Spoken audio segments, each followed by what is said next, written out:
शिवलकर कुटुंबीय सर्व गणेश भक्तांचे हार्दिक स्वागत करीत आहोत।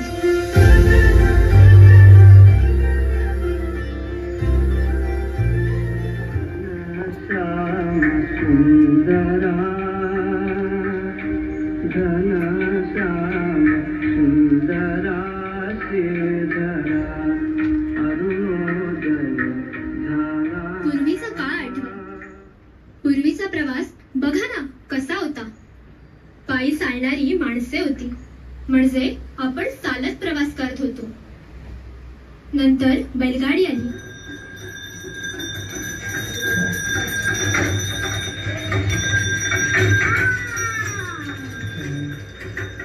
मग सायकल, मोटारसायकल, रिक्षा, चारचाकी, बस, ट्रेन आली। याने आपले जीवन गतिमान झाले। जलमार्गाने, बोटीने प्रवास सुरू झाला। त्यातही धोका हा होताच। टायटॅनिक बुडाली हे सुद्धा त्याचेच उदाहरण।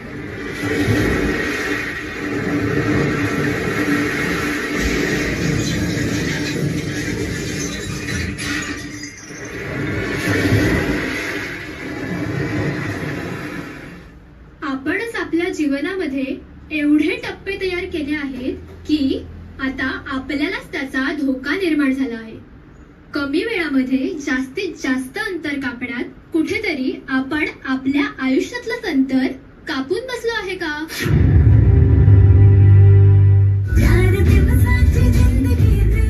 जीवन जगताना आजचा दिवस मला एन्जॉय करायचा आहे म्हणून जगू नका।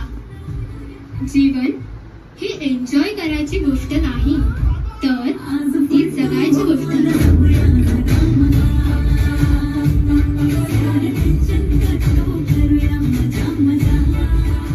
जीवन जगताना आपण आनंद, समाधान या गोष्टी मिळवायच्या आहेत। एन्जॉय या इंग्रजी शब्दामध्ये मला फक्त स्वैराचार दिसतो, पण खरा आनंद हा लहान क्षणातच दडलेला आहे। हसण्यात, नात्यात, प्रेमात। सर्वात जास्त धोका पण कमी वेळेचा प्रवास म्हणजे विमान। आठवतोय ना तो अहमदाबादचा विमान अपघात?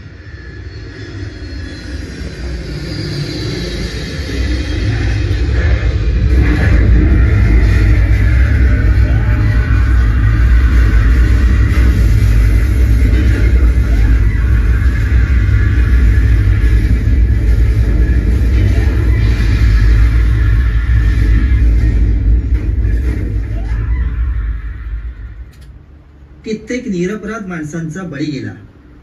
अपघाती घातपात अशी शंका सर्वांनी घेतली। विविध विचार लोकांमधून आले। अपघात की अन्य काही, अशा द्विधा मनस्थितीत सगळे आहेत। पूर्वी कमी साधनांमध्ये देखील माणसे किती सुखी व आनंदी होती। या घटनेतून आपण काय शिकलं पाहिजे?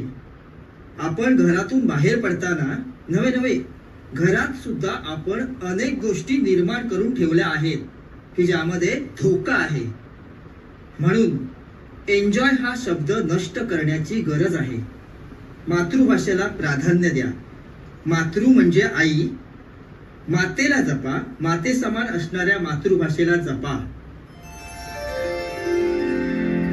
हे गणराया, आयुष्याच्या धावपळीत आम्हाला थोडा विसावा घेता यावा।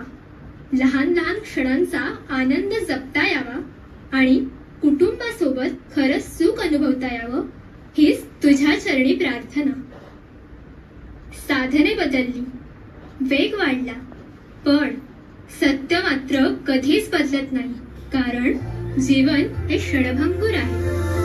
हे गणराया तुझी मूर्ती साजरी, देवा करुणा करा, तुझीच छाया